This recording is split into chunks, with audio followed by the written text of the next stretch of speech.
المستقيم صراط الذين أنعمت عليهم غير المغضوب عليهم ولا الضالين.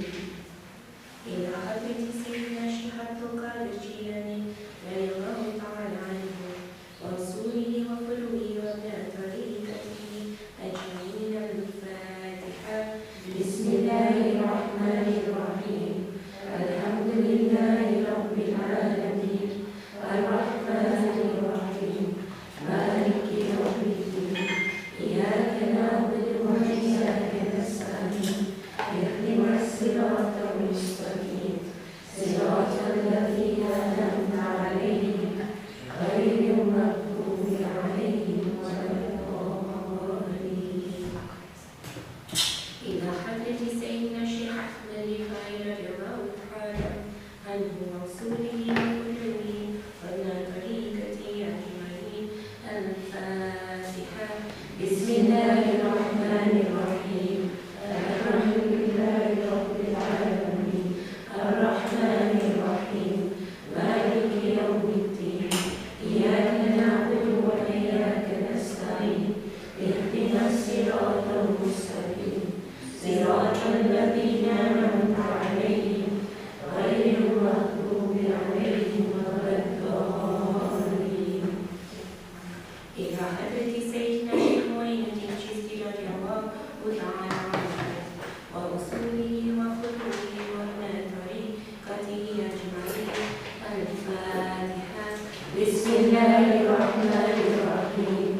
الحمد لله رب العالمين الرحمن الرحيم مالك يوم الدين إياك نعبد وإياك نستعين اهدنا الصراط المستقيم صراط الذين أنعمت عليهم غير المغضوب عليهم ولا الضالين. إلى حضرة سيدنا الشيخ عبد السلام بن رحمه الله تعالى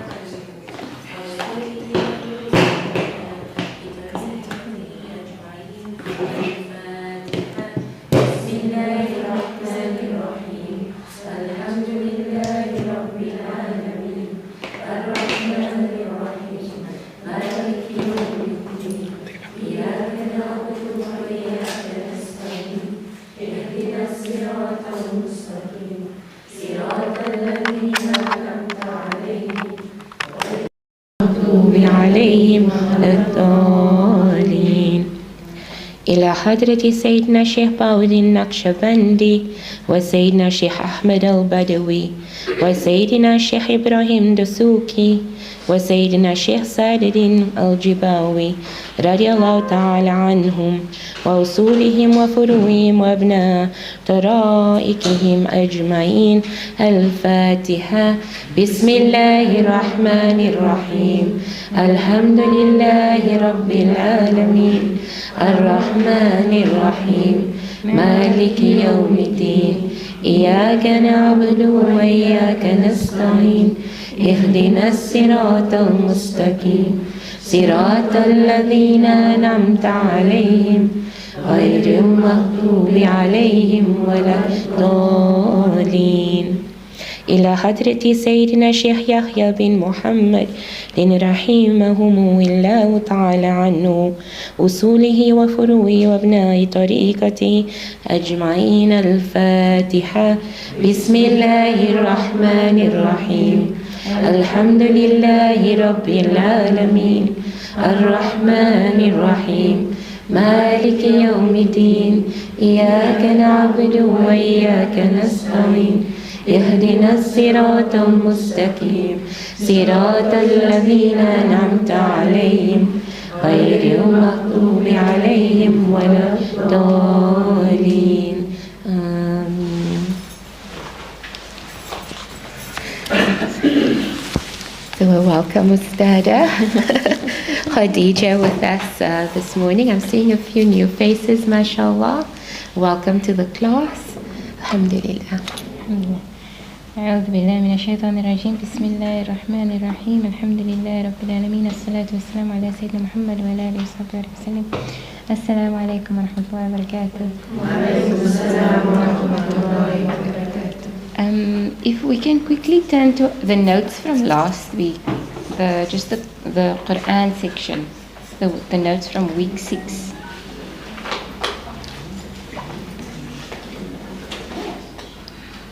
So we'll continue with practicing the tajweed rules that we've learned so far, with Surah Zilzal. It's on page 4, at the bottom of page 4. If you have the note. Does anyone have the notes? Okay. I can resend. Maybe I must resend. Is everybody on the group? Anybody here that's not on the group yet? Okay, good. What page? Page 4. Last week's, yeah. Yeah.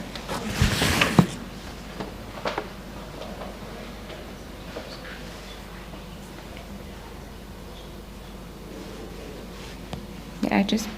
It's still loading. Okay, page 4. I just posted it again for anybody who doesn't have it. So right at the bottom of page 4, أعوذ بالله من الشيطان الرجيم بسم الله الرحمن الرحيم إذا زلزلت الأرض زلزالها وأخرجت الأرض أثقالها وقال الإنسان ما. So إنسان إخفاء, right? Not إنسان, إنسان. Okay. وقال الإنسان ما لها يومئذ, again إخفاء, يومئذ تحدث أخبارها بأن. So that بأن is going to come from the nose. بأن ربك أوحى لها يومئذ.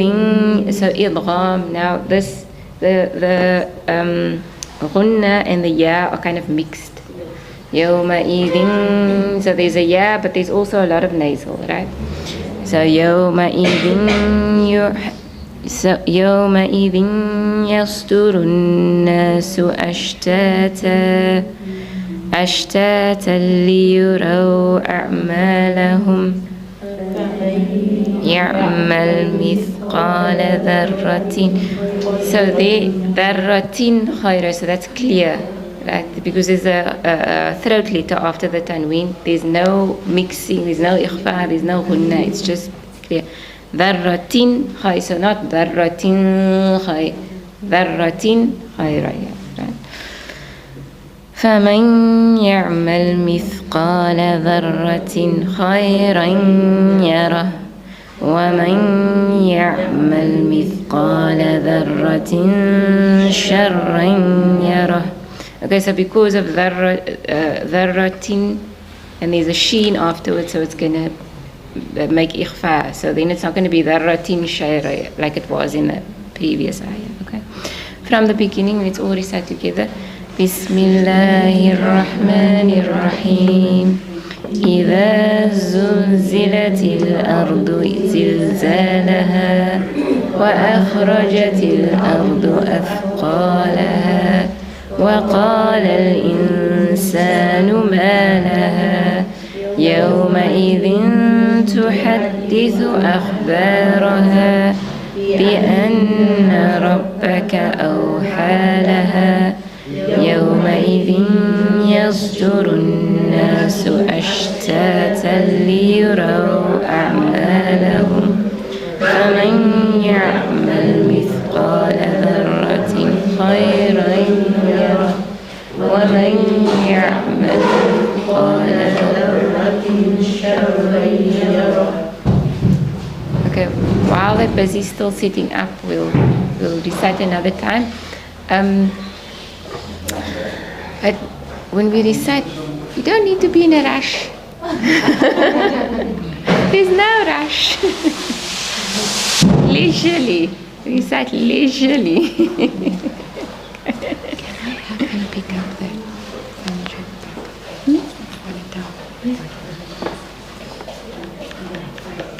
Okay. بسم الله الرحمن الرحيم إذا زلزلت الأرض زلزالها وأخرجت الأرض أثقالها وقال الإنسان ما لها يومئذ تحدث أخبارها بأن ربك أوحى لها يومئذ يصدر الناس أشتاتا ليروا أعمالهم فمن يعمل مثقال ذرة خيرا يره ومن يعمل مثقال ذرة شرا يره. Again. بسم الله الرحمن الرحيم إذا زلزلت الأرض زلزالها وأخرجت الأرض أثقالها وقال الإنسان ما لها يومئذ تحدث أخبارها بأن ربك أوحى لها يومئذ يصدر الناس أشتاتا ليروا أعمالهم فمن يعمل مثقال ذرة خيرا ومن يعمل مثقال ذرة شرا يره.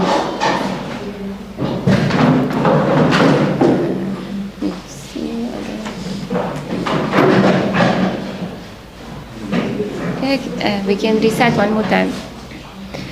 بسم الله الرحمن الرحيم إذا زلزلت الأرض زلزالها وأخرجت الأرض أثقالها وقال الإنسان ما لها يومئذ تحدث أخبارها بأن ربك أوحى لها يومئذ يصدر الناس أشتاتا ليروا أعمالهم فمن يعمل مثقال ذرة خيرا يره ومن يعمل مثقال ذرة شرا يره. You know, it's quite apt actually now that I think about it, that we're reciting the surah and we're preparing for learning about the janazah. Who knows what the surah is about? The shaking, yes. So when the earth shakes, its final shaking, and it expels its burdens, and the human being will say, "Ma laha," what's wrong with it? يومئذ تحدث أخبارها. On that day, it will speak out what it holds. بأن ربك أوحى لها, because its Lord has permitted it. يومئذ يصدر الناس أشتاتا. And on that day, the human being will see what the fruits of his deeds. And whoever has done an atom's weight of good will see it, and whoever has done an atom's weight of evil will see it. So it's quite apt that we are reciting the surah in preparation for learning about the janazah, because it ties to the eventual reality that we all will face. Are we ready, sister? Okay. Are we going to move back? Yes, so we can all gather in the back. If you, are we standing or are we moving the chair? And stand. Better to stand. Yes.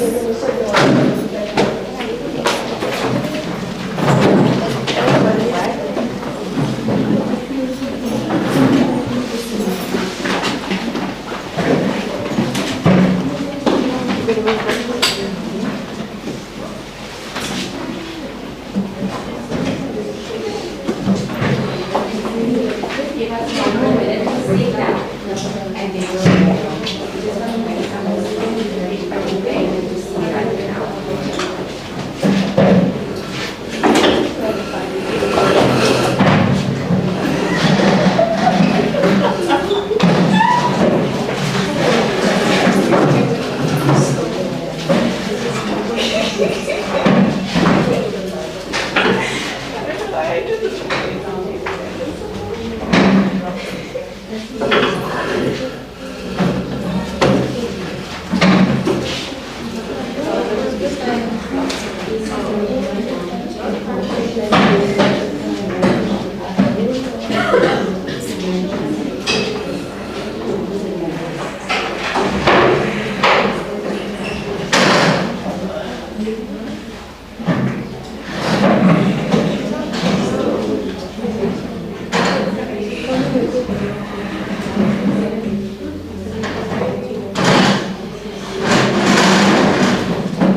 So your coffin consists of your 2 sheets.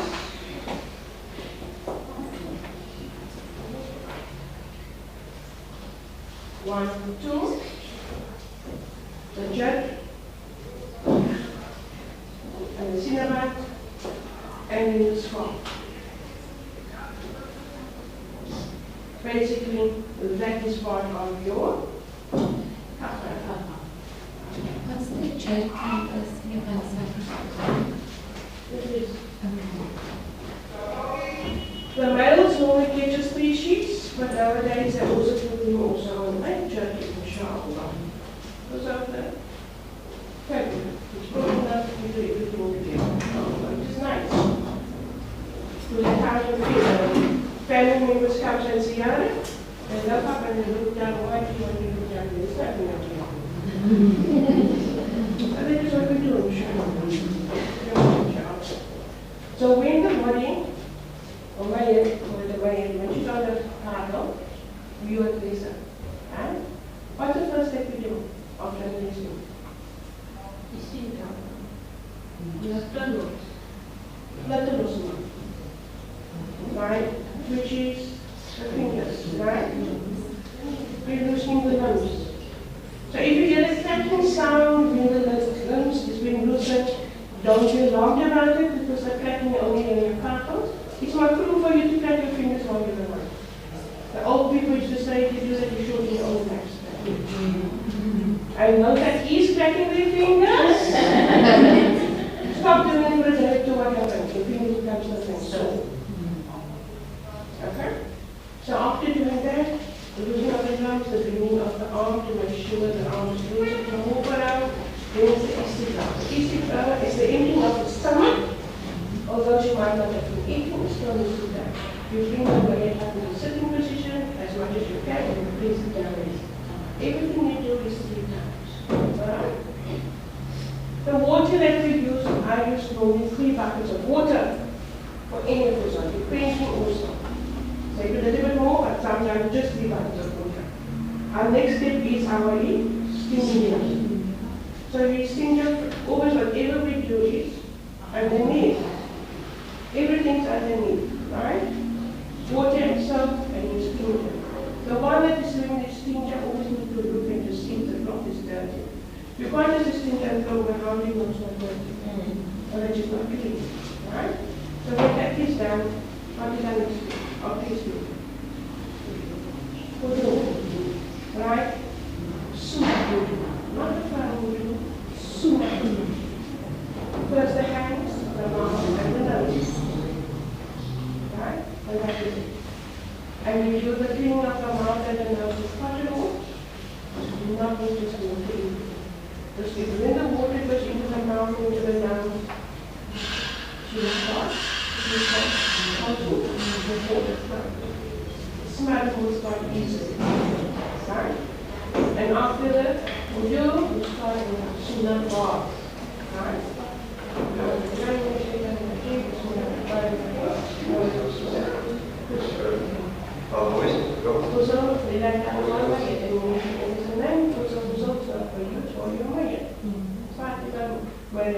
And you start from the face. Always make sure that your hands come in the nose and the mouth with the water going into it. Put your right side and then your left side. Right? Now you start. I've always one here on the head to wash. I've one here to wash with me. Then I've one to wash here by the feet. Sometimes it's more than I have only one person here by the feet. We all want them under the feet. Why? Jannah like the feet of your mother. Right? So all I say is Jannah like the feet of your mother 3 times. Now what is a mother's first Jannah?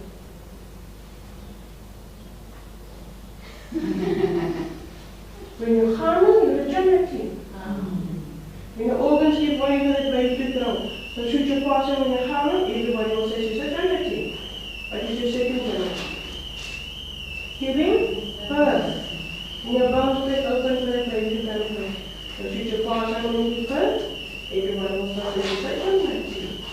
What is your third Jannah? By feeding, by clothing, by children, by clothes. first Mualima? Mom, because it teaches us how to say Bismillah. Would you like to be in trouble? Mom. And then it says Islam to recognize a woman, and then on the other comes a man. So when that is done, I start by washing the hair. Mama using the same that we do. Right? After the hair is washed, you wash the face also 3 times. But now you're getting out your cloth. No wet cloth to wash the face. You wash someone, you wring out, and you wash the face. Everything is 3 times. Right? The girl that will always leave water will have gloves on. Keep the water pure. It doesn't mean that you're unclean. It just means that the water is not for you, it's for the maid. So your hand will touch the water. When I do water, I only use cold water. Why? No, it's a sunnah. Cold water is a sunnah. We are so accustomed to using warm water. Even in the morning, we take what water do you take? Cold water. Cold water is coming to be this now when it's warm. But what happens to that water before becoming warm? Trying shower is cold water, which also helps with the mind. Especially if you're doing a course, you do not have to coming. If the person comes from a mortuary, if the person comes from a hospital, if she's bleeding. So all of that counts, especially when you have cold water. When you have warm water, what happens?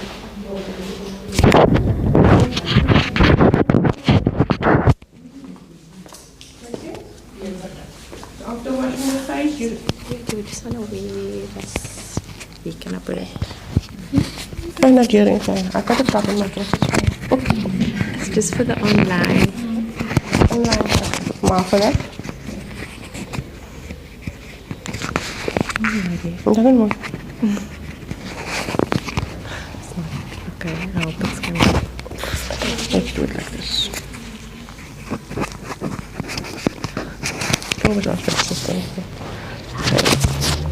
Is that better? Cool. Right? So I always have lesser people, but the more I have in the room, everybody will work. 1 by the head, the 2 by the head and the face will work together. The others will work together. There will be 1 lady or 2 ladies that will give water, depending on how many children Mama have. I never put out the children. Always, and it doesn't matter even, so let's say, in-law. I don't believe there's an in-law, I believe there's a daughter. Yes, sir. Right? So if Mommy had 10 children, I'll have 10 daughters in the room. If the 10 daughters don't come in the room, I will have the first granddaughter in the room. And so on. But I don't take a child into the Husa room that is mukallaf, that is not mukallaf. There's one thing everybody must understand. I don't take a child in that is not mukallaf. Don't tell me, but the child must wash Mama's hands. No. Because we are harming that child, because when it comes her time to come in to do a Husa for a mom, because she's too afraid not to come in. She's going to be traumatized. Yes. What I always do is I always allow them to help and assist with the preparation of the coffin. Yes. And when Mama's on the coffin, then they can come in when I put on the scarf, inshallah. Okay? Any questions? Halas? Oh, mine for my back, eh? Okay. You're too far away, I need you to come nearer. With the cloth, do you use it the first time every time before you wash, or can you wash, wring out, wash, wring out? The only time when I use different cloths is when I stinge. But I'll have cloth here, 4 cloths, right, for each section, because I can't use the cloth at the bottom to wash on top. Why? You're asking us a question, I'm asking you a question. Right? There we go. So everything that's running down is najis. So I always tell the ladies, if your scarf or your sleeve touches the water that is running down here, remember you can't make namaz in it. Because it's not your water. It's not the water that I'm throwing over, it gets wet. No, I'm talking about the water that's on the kato. Literally, if your scarf or your top gets wet, you cannot make namaz in it and you cannot read in it, because now you need to change it. Right? If I may just ask, as you were saying that the water must escape you, so you wear gloves. When a sister is having her monthlies, is she allowed to partake? Yes, dear. Yes. Yes, dear.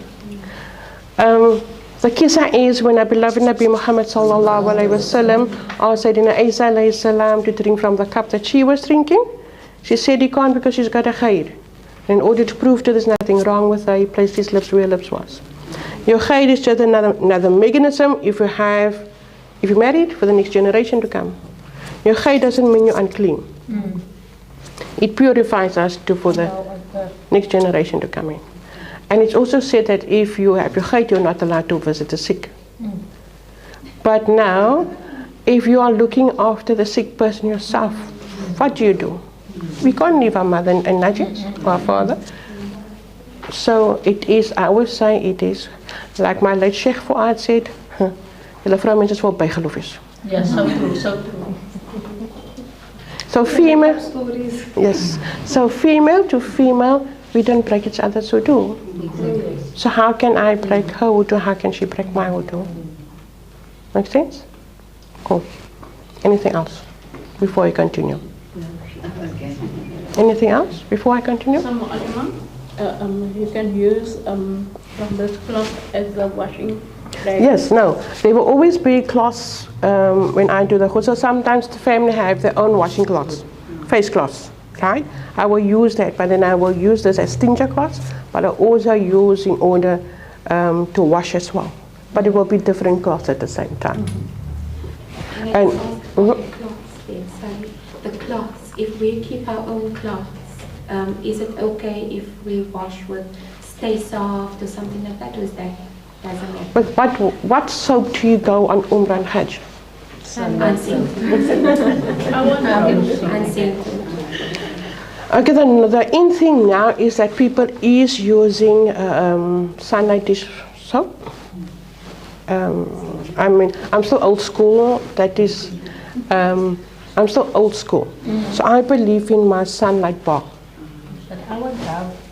I And want rose. unfortunately, you will have your rose water and your rose oil in your attar and your camphor in your final rinsing water. Yeah. So you won't even smell that Dove soap or the rose soap that you want to use, the Lux soap. Yes, I was told my mom must be washed with Lux, my mom must be washed with. Yes, with COVID passing, we did use the antibacterial soaps. So in some kafans you will get now the antibacterial soaps. Okay? That was the only time that was introduced, inshallah. And that was actually to protect the ghuzalas. Right? Because we didn't know anything about COVID. Okay? Any other questions? Okay, makes sense?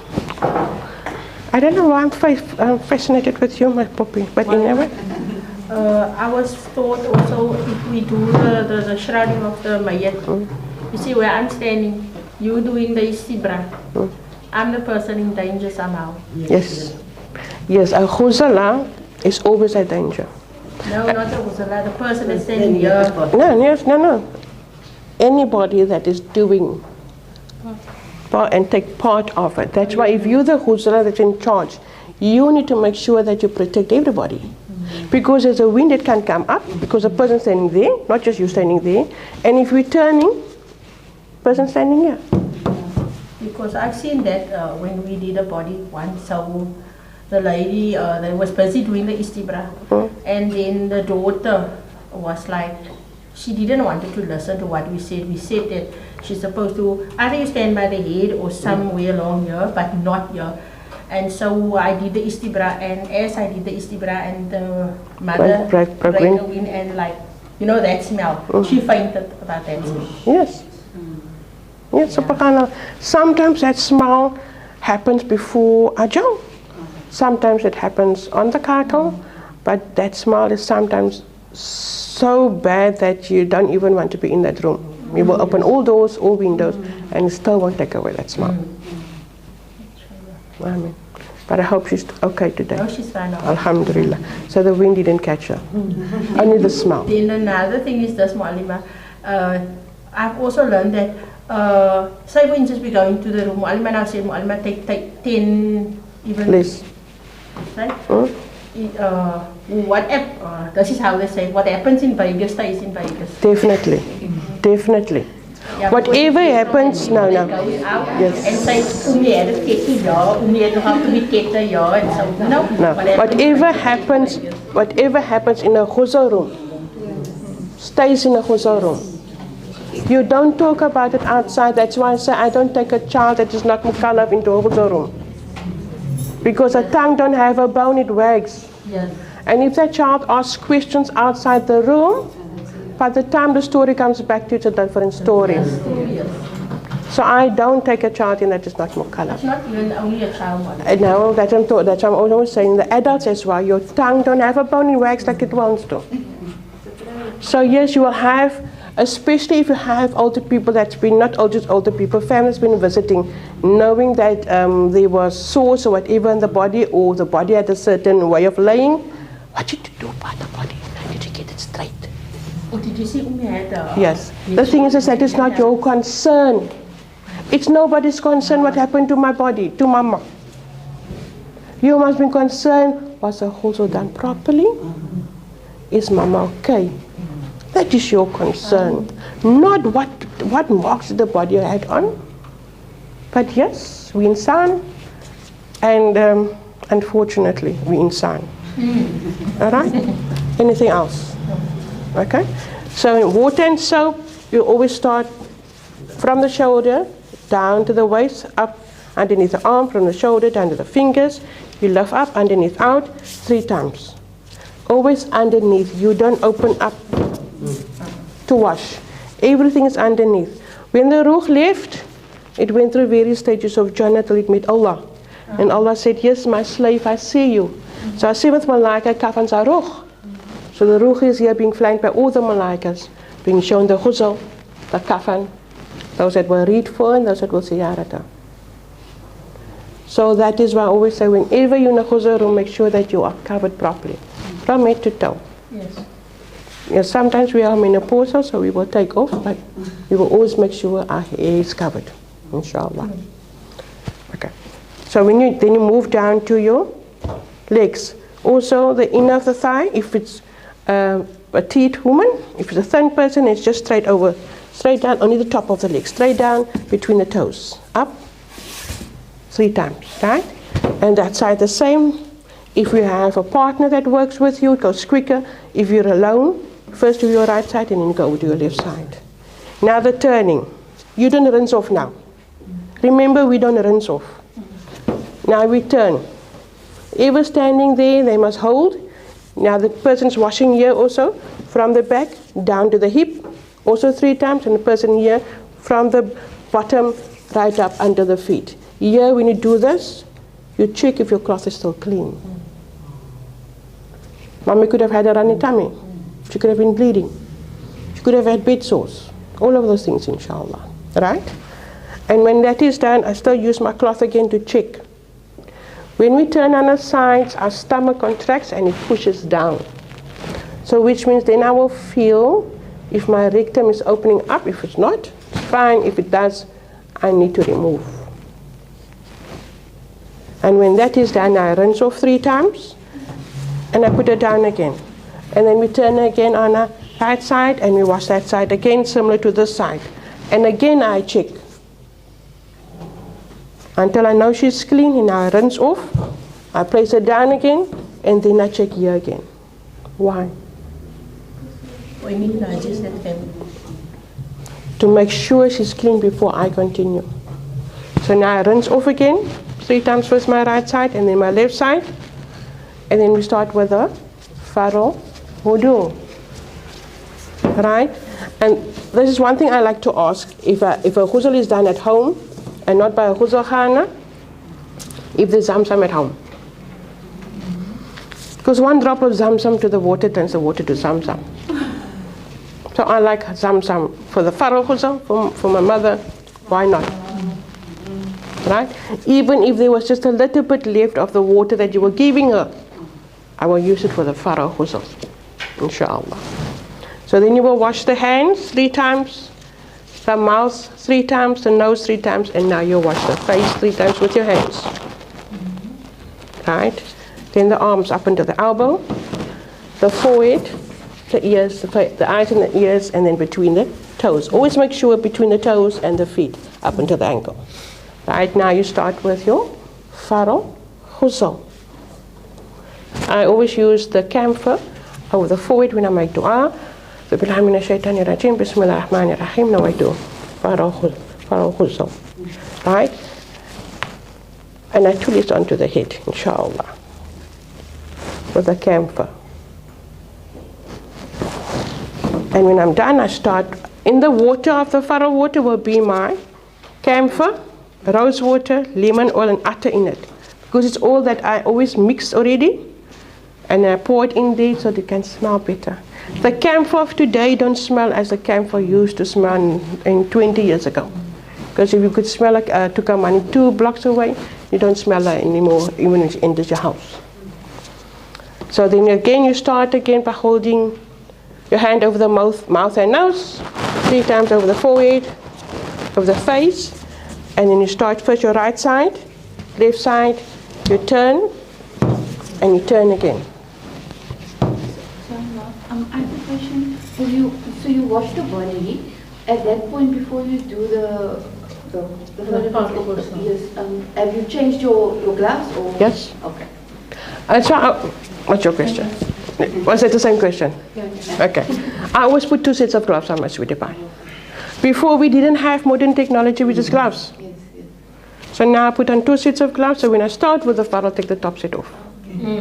Sometimes both comes off, and then I do it with my bare hands, inshallah. How do you like the handling of the body? Are we required to be gentle? Definitely. If we're gentle with our newborns, shouldn't we be gentle also with mama? Must remember one thing, when the ruh leaves you, your body goes in such a shock that you make a number 1 and number 2, sometimes both, sometimes nothing. That's why the body shouts, don't recite, I'm lying in my najis. So we first istinja before the person can continue reciting. If you were reading and the person is passing on while you were reading, excuse yourself, go make finish outside the room. Somebody asked me last night, do we first need to completely finish the ghusl before we can read? I said no. When the istinja was completed, whoever wanted to read could sit in a corner and start reading, because the istinja is done. It's clean. Make sense? And always remember, niyyah and intention is very important. Islam is based on niyyah and intention. I make niyyah to perform a hajj. I make niyyah to perform a salah. I make niyyah to perform my fast. Another question. If you've done with most of everything, and there's an excretion, do you need to start all over again? No. Before starting the farah ghusl, and you as a ghusla is sure that there was nothing coming down, whatever comes down after that is not najis. This is now an easy body still intact. What if we have an accidental body? Well, even with this bleeding still. Well, even with a burnt victim, if it's a very badly burnt victim, you only tayammum. You don't wash, because whatever you wash, you can wash body parts away. So then you just tayammum. You must also remember, even a burnt body will be taken to the mortuary for a autopsy. So that body will also just be tayammum, no ghusl. If it's a badly injured person in an accident, yes, it will get ghusl, because Farul Kifaya is wajib on that person. Unless it's a person that was so badly injured that there was nothing that they could pick up, then it's still just tayammum. Because my sister had an accident and she had an autopsy. But then they whistled her. But they did it with cold water. Yes, because of cold water, so that not a lot of bleeding will happen. But you must remember one thing. The ghusla will know exactly if I can do the ghusl or if I cannot, depending on the body itself. Okay? You'll have a victim from a train accident. You'll have a victim that got caught under a bus or train or the 18-wheelers. There's nothing left of that body. Then you can only tayammum. You have a stillborn baby. You have a fetus of, say, 2 months, 1 month. You will see, yeah, it's so small. 3 months is so small.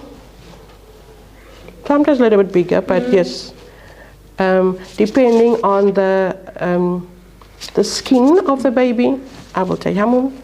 Other than that, just a soft wash, and that is it. Just a farol, khalas.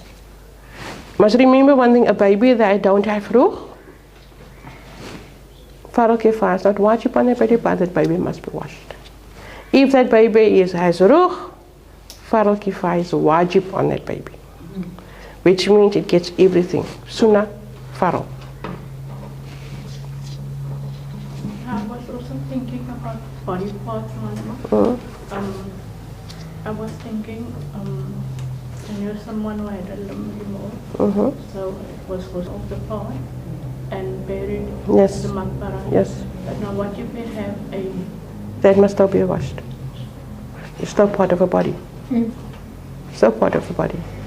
Whether it's a finger, everything that is part of your body must be washed. But I don't know, does the hospital treat it as a sacred part of your body, or is it up to the family? Yeah, the family needs to inform the doctors. They must inform the doctor, because the doctor also asks the patient about it. If the patient agrees that the hospital must take it, family can do nothing. But you as the family need to tell the doctor, I need it. My mom was an amputee patient. I told my mom, just tell the doctor I'm going to fetch the leg. They wanted to know about what are we going to do with the leg. I said, seriously? Yes, it's mine. Just tell him it's mine, I want it. And people always ask me, do the body become whole again? Yes. Yes. Definitely. The week before my mom, this is my own experience. The week before my mom passed on, she said to me, Ali, wat moet jy die bene nou gespook hier en so? So I told my mom, it's just a phantom, it's a phantom pain. But you know what, I rubbed it. There's no leg, but I was rubbing it. And she got relief. Because Allah Ta'ala made that body whole again. Allah performs miracles, not us. So here's my mom's leg is this side in Johnson Road by the babies, and she's that side by the fishing side. So I believe they won. Because Allah has made it so, inshallah. Anything else? If there's injuries on the body that's bleeding, can you use Vaseline? No. I can. The new thing is that people is using flour. Flour, medicine and stuff like that. Yes. Yeah. Bleed. Yes. I just use my Luban and my cotton wool.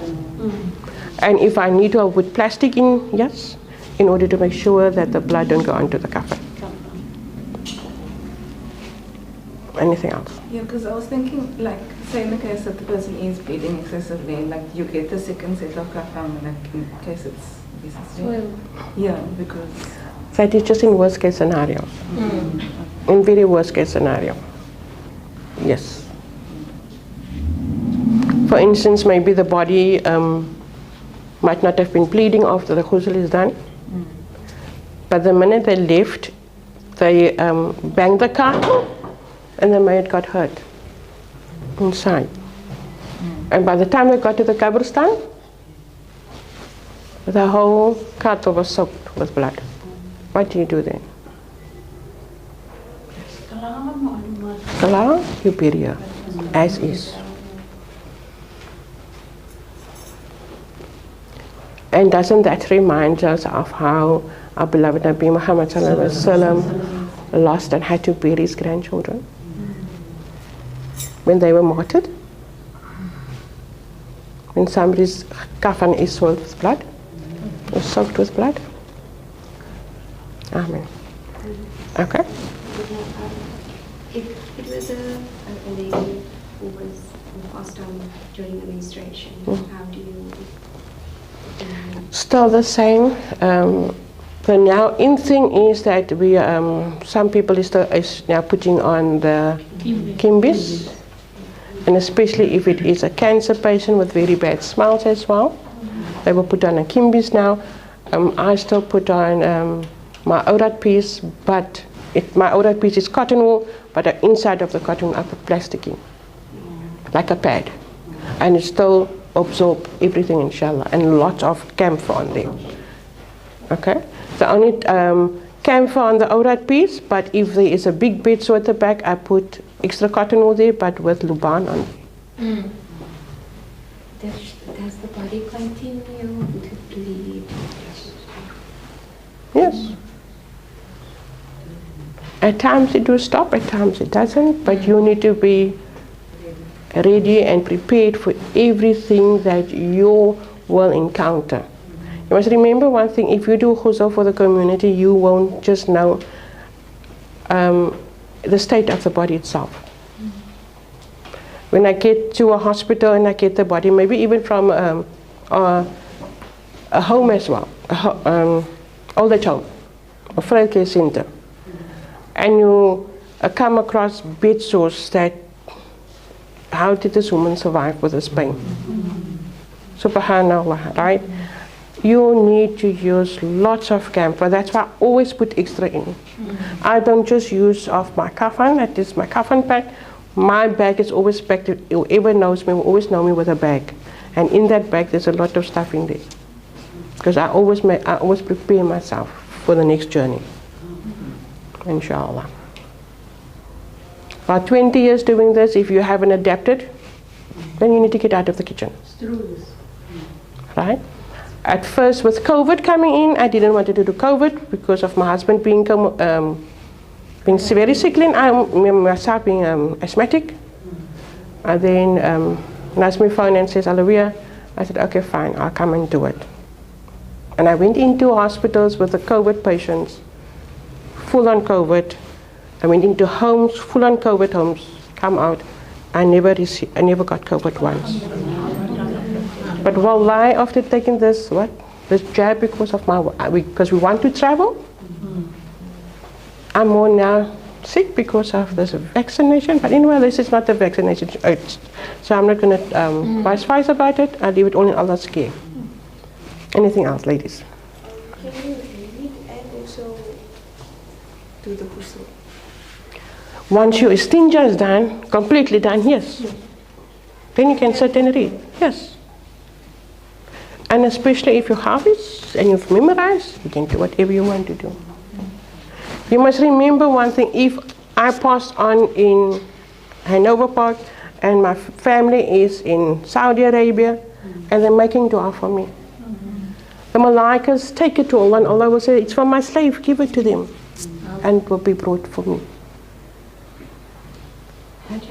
During that, just to go up on our sister's question, so once the istinja is done and you've got a room full of ladies, can they recite anything? Anything. They can make dhikr, they can start making dhikr. Even that's why I say, if the man tells me, no, you must hurry up, we want to start with our dhikr. Yeah, you can start outside. Why do you want to do inside here? Do it outside. Don't rush me. And always remember, people, don't give time if you don't have a ghusl in your house. Now you give time and you're still running around for a ghusl. By the time the ghusl reaches your home, now you're putting her under pressure in order to complete the ghusl because of time. And people also, this new in thing is, I need to go line Mobra, I need to be here, I need to be there. You need to change your mindset. It's important. It's very important. to have a mayat from the previous day for the next day, when the body is shouting, hasten me, don't delay me. And why should somebody from across the border say, you will wait till I get there? Kanala ladies, and whoever, if it is my mom, and I know I left, my mom is an old person, whatever, I won't be able to reach it. Bismillah, I'll come. If I'm there, alhamdulillah. If I'm not, alhamdulillah. Because we can't give room. What am I going to do? I'm going to shout and scream? Why? The only time when we shout and scream is because I've done something wrong to my mother. But if I'm going to silently cry and I'm going to be happy because my mother's leaving this dunya, don't Allah grant me Jannah for what is happening? Quite often hear people say, I want to be buried where my parents are buried. Is there any significance with those things? No, that is what I'm saying. Look, the Qabristan is filling up in Cape Town at a rapid pace. And if there isn't, because I want to be buried by my mom, I'd rather wait till tomorrow. You, the family, wants to wait, but not the mayat. So who are you, for what purpose are you doing this? The method is that we need to bury before sunset. Am I right or wrong? But because I want to be at Mowbray, I'll wait till tomorrow. Because Mowbray closes at 4. I'll wait till tomorrow, it's fine. But yet the cover must still be dig so, which means I will still be laying on the cattle till this afternoon. Just 12 hours or 24 hours that my mother will lay on the cattle. Seriously? Maitland's cover and Clip's cover is cheapest, yes, but it's so deep that in 3 months' time that cover can be used again, and that is what our families don't realize. Is it advisable to be buried in someone else's cover? Yes. There's no choice. In any case, if you look at all the covers that is full, even Johnson Road, if they open a cover, how do you know it's not somebody else's cover? It is somebody else's cover, wasn't it? So yes. Yes, what? It's a cover. Don't they check how long the was buried? No, they already know that. No, with Mowbray and with Johnson Road, you need to be 15 years and plus before they reopen that cover. Right? 15 years, you must. It was first 10 years, now it's 15 years. That's what I'm saying. Because of how deep they go down by Clip and by Maitland, they go 2 leathers down. Yeah? So that is why I'm saying in 3 months, 6 months time, when somebody passes on of the family, you can reopen that cupboard. So that cupboard can be used for the whole family. So Maitland is the grounds where it's not only Muslim. Is that an issue of any? No. There's a twang there at Maitland. There is a twang there in Maitland. And there's 2 sections now of a Muslim cemetery there. So it's beautiful. People must go check it out. Even here by Clip, there's 2 sections. Inshallah. What makes it easier to be buried together is when you go visit Rihanna. Because we want to, everybody's. yes, because we want to make it comfortable for ourselves. Yeah. But what about her? Yeah. But if that is the request of the deceased, then you must respect the request of the deceased. If the deceased say, like my daddy's very old, is very sick, he's bedridden. Yeah. He told me, because I'm the youngest and I'm the most knowledgeable of the children now, if something happened to him, he wants to be buried by his daddy, and that is his wish. So in Okay, so where is that? That Where is wish that? needs to be fulfilled. Where is that? What cover? Johnson Road. Okay. So do you know where the cover is? Yes. Where? In Johnson Road? Yes. So you have looked after the cupboard? Yes. Is there any new cupboards adjoining to that cupboard? My granny, but they are, my grandpa is now 25 years, Madina. My granny's 20 years, Madina. Now, is there any other cupboards adjoining to those cupboards? Is there any new cupboards adjoining to that cupboard? It's like they bought this piece of, No, they can't board. it's like surrounded with Yes, but is there any new cupboards adjoining to that cupboard? No. If there is, they also won't open it. So have plan B in place. But I've seen in many cases now for this year, I've seen that, so Mualima say now that they can't bury like few months and few years in essence. I've seen people being buried, person dies 6 months apart. I've seen them opening holes that do that thing. But that you must remember one thing. I'm looking only at the clause of Johnson Road. If that is to happen, then there is also, how can I say, is favoritism. Right? It's favoritism. But for us, Meekly community, it's not favoritism. So that is why I'm saying, if you know where the cover is, like my husband's father's 30 years now, so around his cover there's no new covers, right? So definitely my husband or his brother, they will go there. Khalas. But what I'm saying, even with my mom's cover, I make sure there's no new covers there. Yes. Unfortunately, yes, we all want, I'm the only child, so I want to be there. Or even by my daddy. Yeah, and even Yes. And you must remember one thing, if there's any new covers a journey, even if that cover is 50 years old, they're not going to open up. Why? Because there's no sand. I know Johnson Road is there, like alles foul. Yes, even When it's raining also it's very even Pook Road as well. hectic to bury there. The best place to bury when it's raining is Mowbray for me. I've seen May I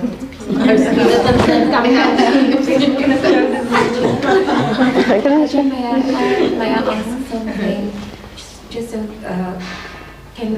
if Haja can just comment on the ladies going for the Janaza Salah and going to the Pakistan. Can comment on that? Okay, Salatul Janaza, that is why I always say when you're at home or in the mosque, you can go. You can go make Salatul Janaza, yes. But if you have your Hajj, you stay at home.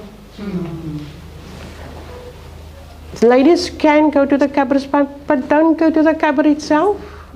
What are you doing there? That is the men's job, not your job. You can stand away and see there's the Qabr, yes, they're placing Mama, and you make dua as you're standing here, make it easy, make the reckoning easy.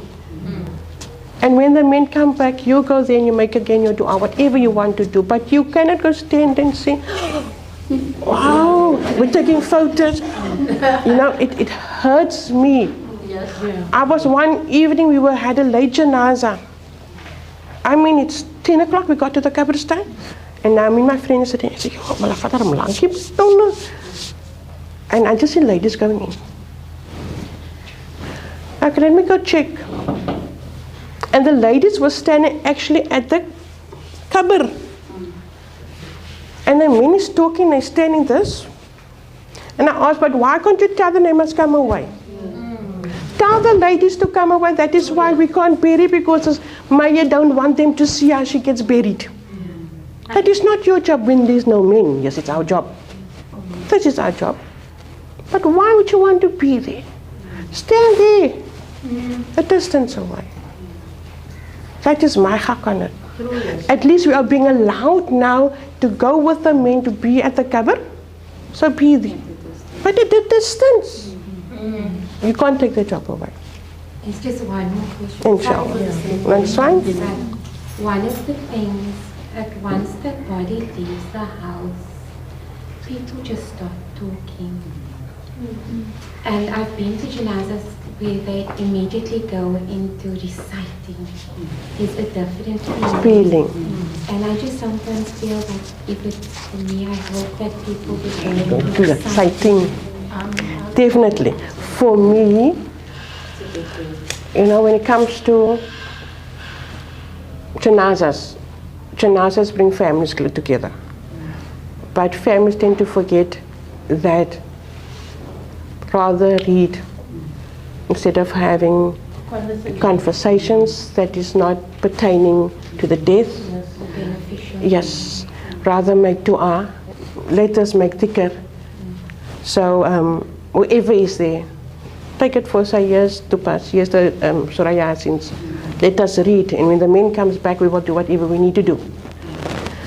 Nowadays, you know, before 20 years ago, even in a hostel house, you won't even hear anybody talking.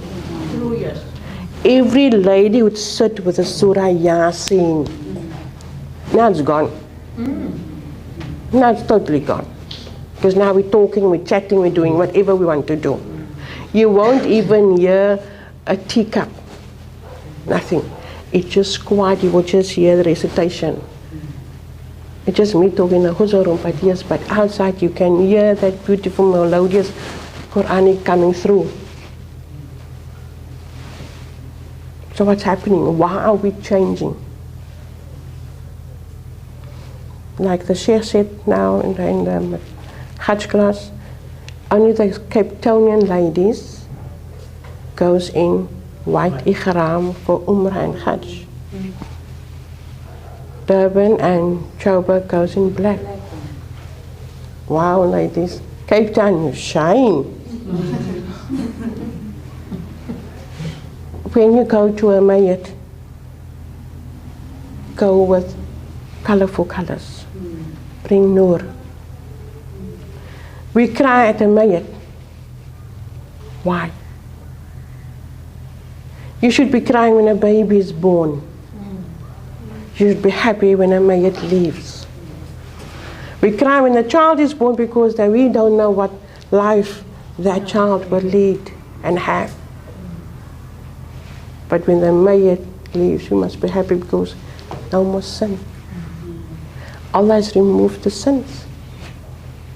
Whatever barzakh she goes to, may Allah elevate it for her. And grant her everything, all her disease, just Jannah to Firdaus. Make sense? Yes. No, it's fine, it's fine, fine. Just waiting, so I'm just taking. Because we have to be crowded as females, Yes. would you suggest then that, and it would it then be easier than rather to change your clothes afterwards? Because I'm looking at, and I think, or what, I don't know. What is your experience that you've seen? Because it looks you with water and stuff. To know about those that are assisting with the ghusl, if they must change their clothes. After ghusl? Yes. Look, it's, like I said, it's still up to you, the individual. If your clothing is wet, definitely yes, because you're going to get sick. But I can't because I need to go home. Yes. And Hajra said earlier on that if the water at the bottom touches you, then you can't make Okay, sweetie, now you hold on to that. Right? Let's just say one. Oh, that's fine, you can ask. Before you used to get a lot of tukamadis everywhere, you would find now, have you noticed that It's died out. People, so we can maybe people refresh their skills or volunteer or those things. Okay. You must remember one thing. There's such a lot of ghusl classes happening. Wallahi, there will even be sheikhs and imams that are giving out certificates for the ghusl, but ask them to come and they won't be able to do it. Right? People want to do it for their own family, but still they need the ghusl to come in. When I started out, I wanted to do it for my own mama, because I'm the only daughter, only child. But before her passing on, I was already doing it for the community. I'm still doing it for the community, inshallah. Okay, sweetie. So okay, let us just do something else quickly. When you have your kafan, right, you're going to make strips in order to measure your kafan. Your jerk will be from the shoulder just below the knees, and you tie it down, and then you, because I need a little bit extra.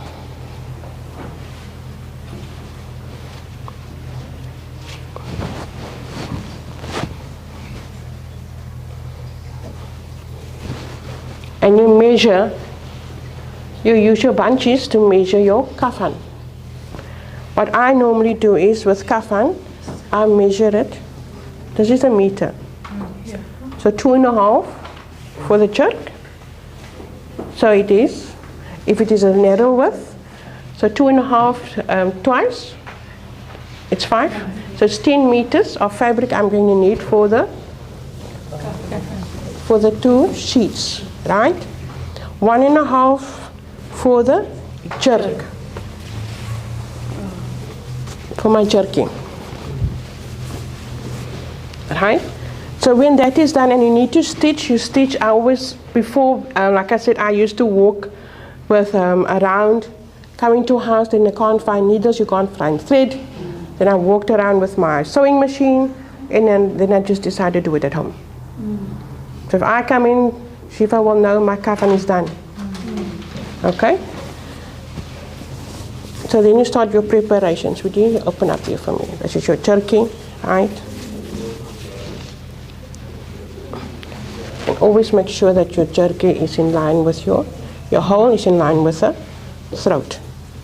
So open up for me, right? You roll back. Not too much. Not too much, right? You roll back.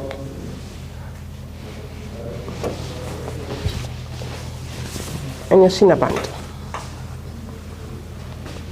underneath, right? So in here, I always pack out cotton wool. I wrap the whole body in cotton wool before it is kaffaned.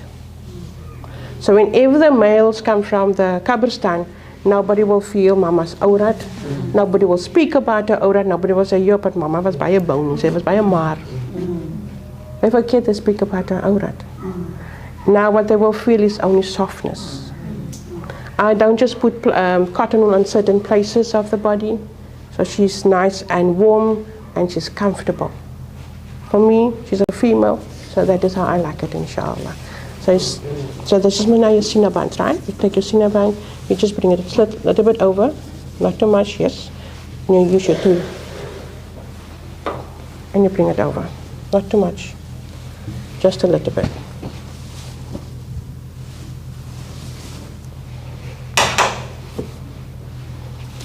Can you loosen it for me? Shukran. Okay. Because we're going to kafan, I have my lady there in front that will support the head, and I have my other 3 ladies here. So when we turn, just make it loosen, inshallah. So when we turn, hold her. Right, there we go. I always say, when we hold, our ladies tend to be so afraid to hold. I don't know if they think that mama's going to fall back or wake up and just smack us, but she won't. But she won't, really she won't.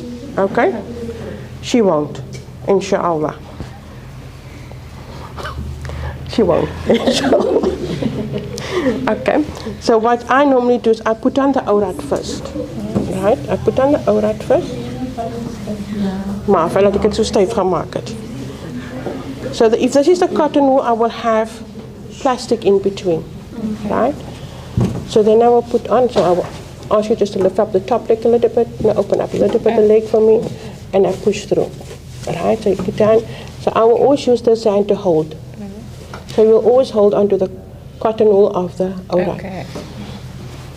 Then I bring this in. So in here will be rose petals, your camphor, your luban will all be in here. So all the cotton is packed in here. Will be packed in here, inshallah. Yes, my sweetie.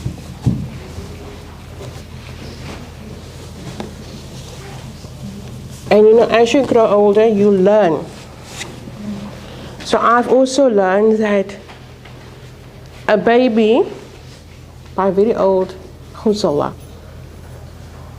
if the baby don't have ruh, we're supposed to name the baby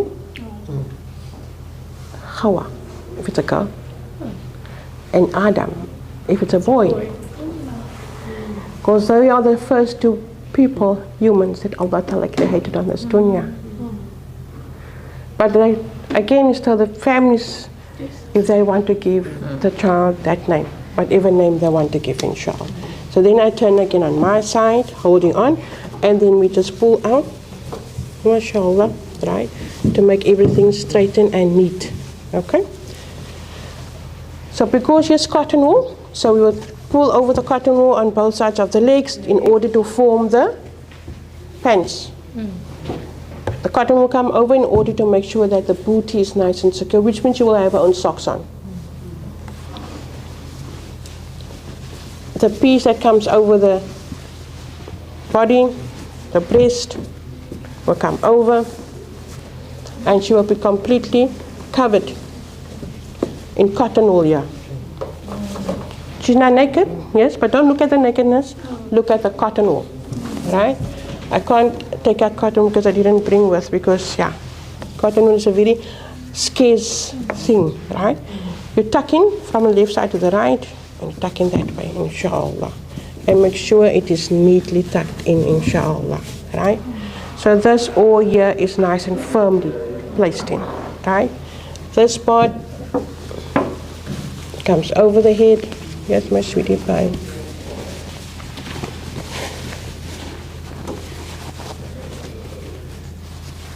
They say that when the hair is long, it should be flat. Yes. I always again ask, how did she like to wear hair? It's not everybody that has long hair. Somebody said, no, I want 3 plaits. So I said, you know what, I don't know what the significance is of the 3 plaits. Maybe somebody can tell me about it. But for me, our beloved Nabi Muhammad sallallahu alaihi wasallam was caught with 3 knots in witchcraft. So don't talk to me about 3 plaits. Then somebody said, no, but I want my hair across my breast. I said, yes, but if I don't have long hair, how can I put my hair across my breast? Everybody have. Yes. The scarf is there to cover you. And wallahi, I know exactly if my mayyid loved the scarf or not. Yes. If my mayyid loved to cover up or not, believe you me, everything goes wrong. So ladies, if your mom tells you, wear your scarf, can Allah wear your scarf? Okay? There's two types of kafan. You have the kafan, like this one without the sleeves. So in the cotton wool, Mualima? Yes. Cotton wool will be on the arms as well. The camphor and yes, camphor, there will be camphor on, there will be... Maak my poppie. Oh, in my mouth. Right, the camphor will, on the kafan will be camphor, luban, even if you have rose petals, your rose water. Alles gaat hier in wees. You will smell, when I put it on, you will smell everything, inshallah. Okay? So even the arms will be covered with cotton wool. She will look like a small Eskimo little baby. Right? Inshallah. Because the arms are stiff, I can't put the arms across. Then you start that side over. And this side over.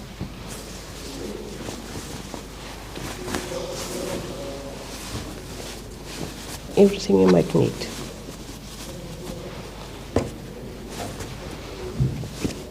And you tuck in. What is the reason for putting the arms like on top and up? Because you're in Salah. You're in Salah.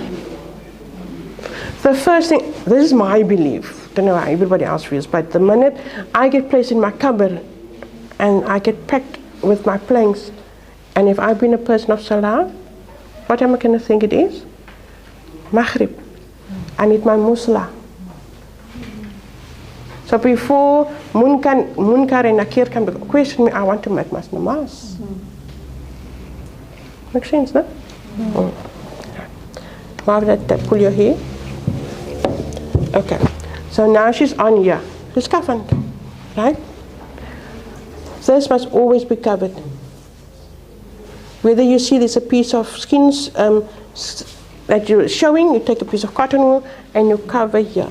Because when the sheikh stands here and he makes dua,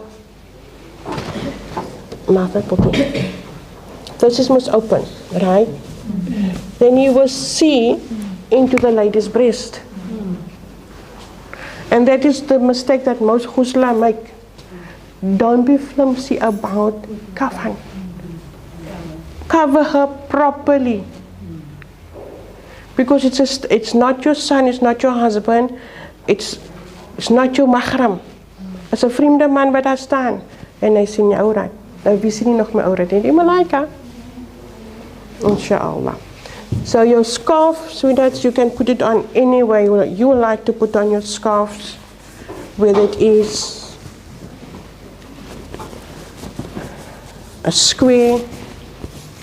I like to make it my own style, inshallah. Bismillah. And then when I put on the scarf, I've learned if I start making my du'as, as soon as I put on my scarves, the scarf stays and it sticks.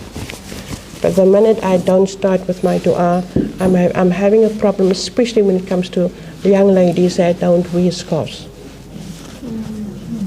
But when that lady loved a scarf, even if it is just a couple, the scarf stick like glue. Yes, sweetheart, your hair must go in, you know most that.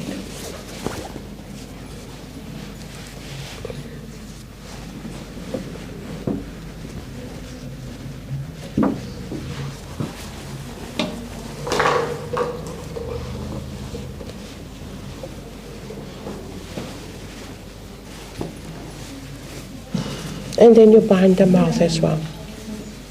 You close the mouth as well. Like she is in niqab.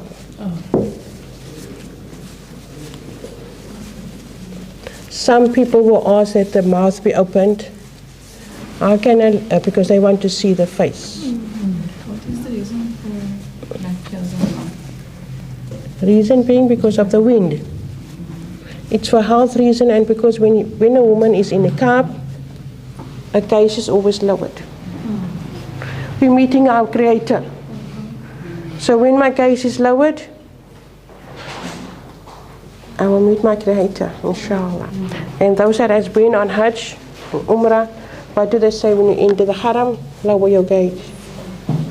It will happen soon to me, inshallah. Yes,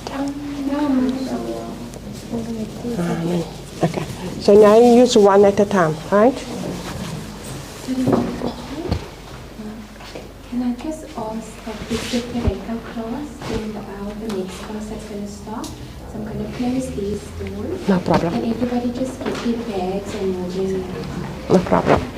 I just wait. No, it's fine. I'll wait till they. Just wait. I just know it's fine. I'll wait, Anybody inshallah. else's bags and that's so I must close the door. Any questions? So if you have people here, do you wait till Yes? just use the cloth No. completely? You must wash it. You must wash the hair. The only time when there isn't washing is when tayammum is taking place.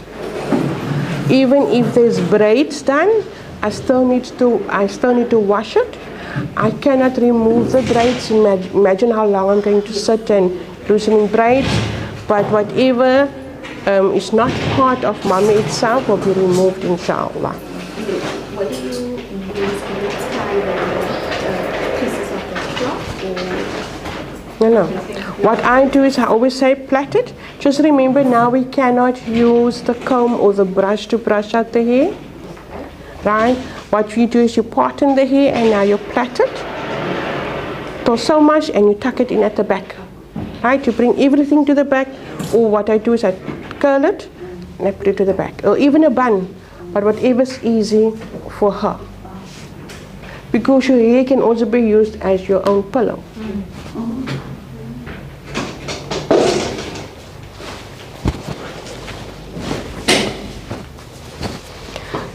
So from that side over and this side in.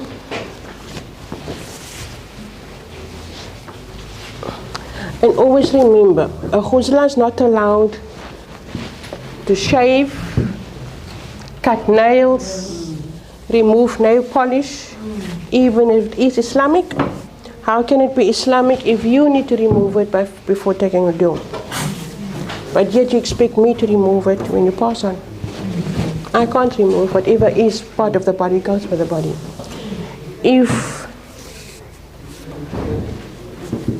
Okay, I'm in the toilet here. Okay. And body piercing? Body piercings, earrings I will take out because it's not part of the body. Some dentures, yes. If the mouth will release it, I will remove it. But if the mouth don't release it, I don't remove it. Why? You're hurting her. Because you can immediately see how her face features changes when you hurt her.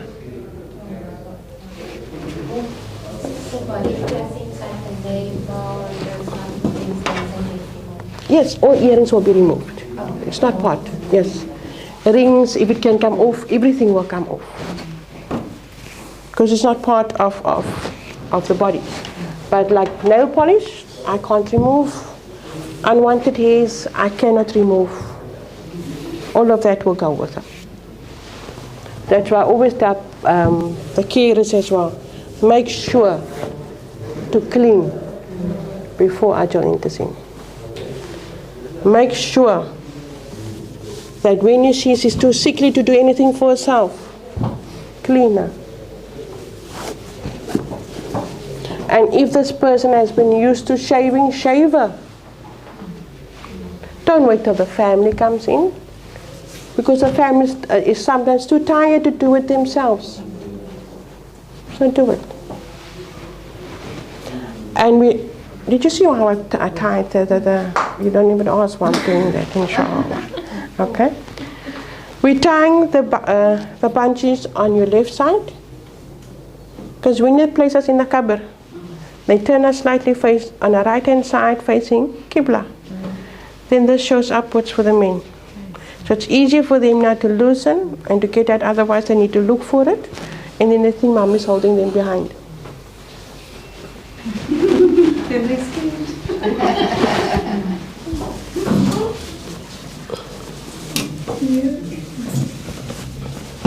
And there's the magazine.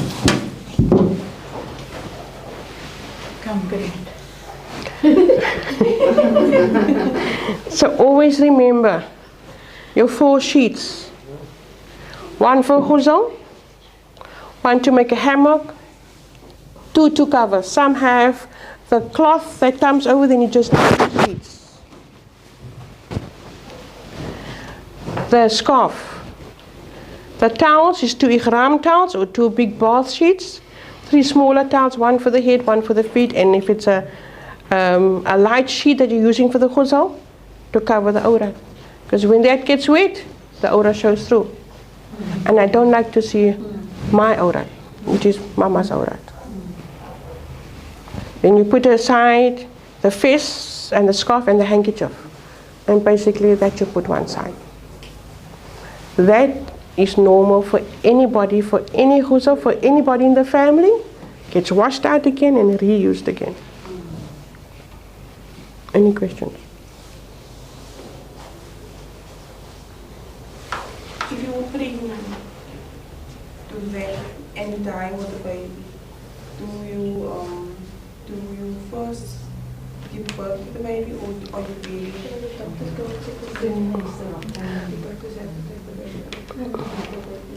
No, my sweetie. If a mother passes on while it's hamil, a autopsy will be done. Unless they do know that she is a sickly person, right? And there was a 50-50 chance between mommy and baby. Other than that, autopsy will be done, and if it's a full-term baby, the baby will be given to us, because then the baby also has passed on. So it's 2 separate janazas? 2 separate janazas, yes, because baby will be ghusled and mommy will be ghusled. And then I normally place baby on top of mommy. Yes, at times, not always, but at times they do. I was one day called to a janaza, and I was said it's the baby. But now I'm listening to the conversation in the car, and I asked, but now who passed on? Is it the baby or is it mama? No, but they are not listening to me. So when I entered the room, I asked, I see the mom on the cutter, but now, where's the baby? So baby was also there. So I first did the baby's ghusl, I put her one side on the pillow, and then I did mama's ghusl, and when baby was done, I placed baby on top of mommy. So that they could see her at both, inshallah. And baby's placed on mom, would it be like facing her? No, as mom is lying facing upwards, baby will also be facing upwards, inshallah.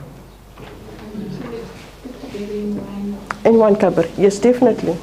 Would you want to be separate from your little one?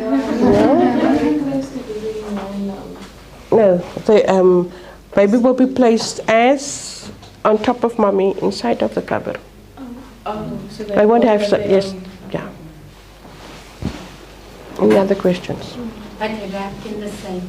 No, not exactly the same. Baby's got his own coffin. Mommy's got her own coffin. But baby will be on top of Mama, yeah. Inshallah. What do you, I should ask if rigor mortis had set in. So how do you don't still surf, you said about sitting there. How do you manage that? It's still the movement that you need to, then you recite. You bring it up. You need to loosen, otherwise it's going to be very difficult to do a ghusl.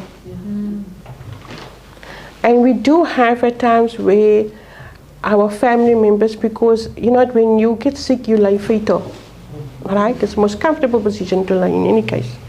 But because of long-term laying like that, it becomes very difficult to straighten the legs. Becomes very difficult to straighten the arms as well. Then you do the best that you can. Because everybody out there is by the notion that you break the bare bones. If I must break the bones, how much pain don't I put my mayat through? So I cannot break a bone. And sometimes we do have a very older person, very frail, then they do break easily. But we don't break, no. It's a good question to ask.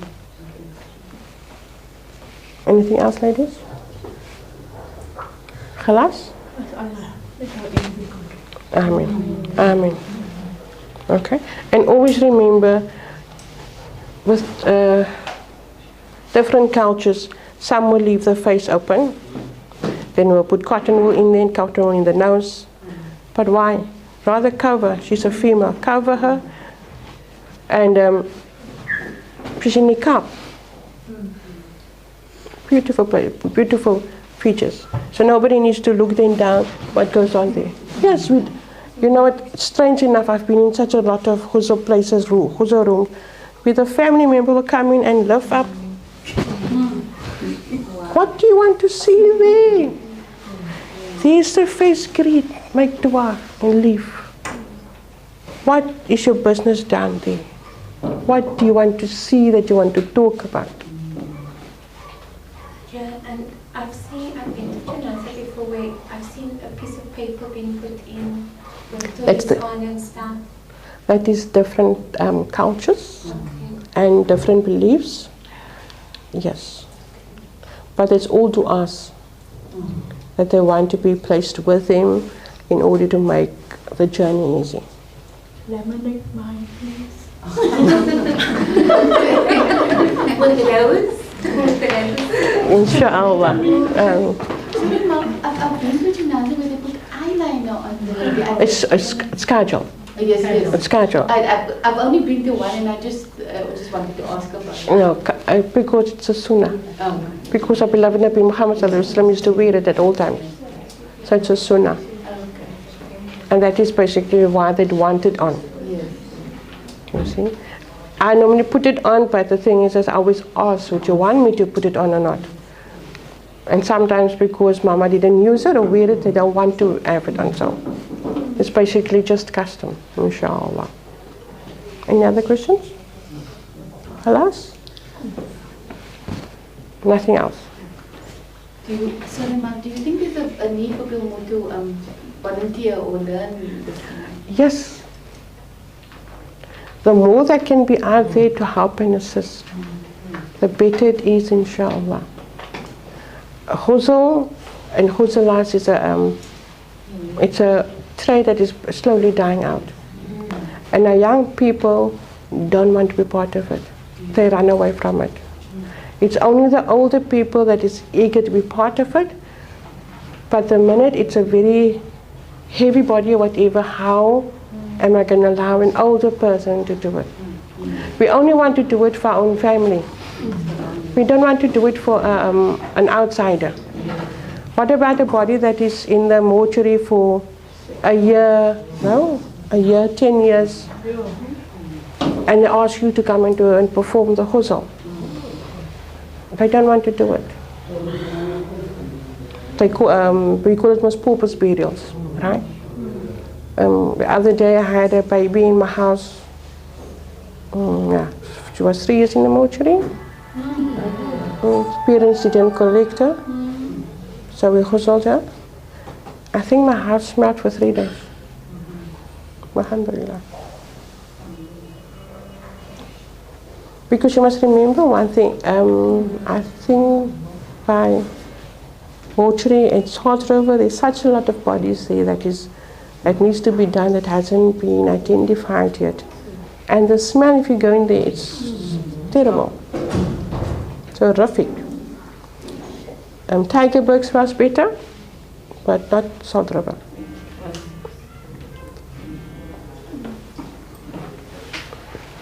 Any other questions? Anybody else have questions maybe? Hajj can be a very emotional experience, especially when you're doing it for your own family members. My auntie passed away last year, and us nieces and her daughter did it. But it was also so beautiful to experience. Very similarly, the Hajj that was with us explained every step that made it just so different and significant Amen. for us as a family. Amen. And so I just wanted to mention it that Hajj said in the beginning we should be happy when a janaza goes, and there was just such peace and tranquility after we shared that. Yes. Yes. That's why I always ask who's coming into the room, and those that is running away, I always tell them to come in. I always tell them to come in. Because they will find the inner peace there. And after I complete a ghusl with everybody, you won't even see them crying anymore. You'll find your strength there.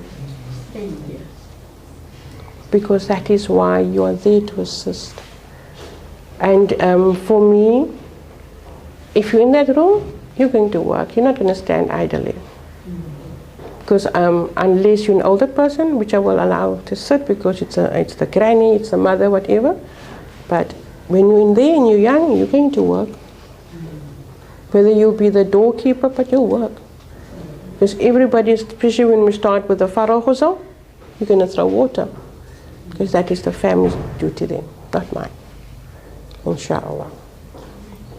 So Hajj, once we are done, other than the ruling that if the water has touched us towards the end, is there anything that whoever's partaken in the ghusl needing to do Look, afterwards?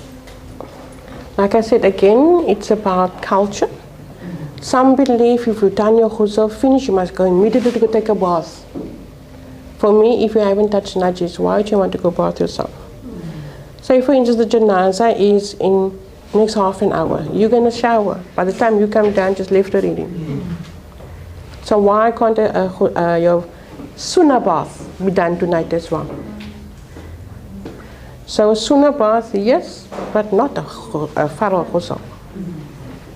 Me, yes, because of sweating too much. I need to go do it, yes, but definitely no. If you haven't, like I said again, if you didn't break your own wudu, if you didn't touch najis, if you want to take a sunnah wudu, no problem. You still can read, you still can make your namaz. No problem. Again, niyyah and intention.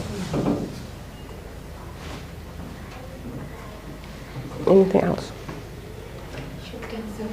Jazakallah. Jazakallah. I hope everybody has benefited, inshallah. But if you again need assistance, but next time I'd like to see the ladies doing it themselves. Yes? No? Done. So if anybody, even at home, I have my own classes at home, inshallah, where we also do this, inshallah. Okay? Inshallah. Assalamu alaikum. Anything else? Khalas?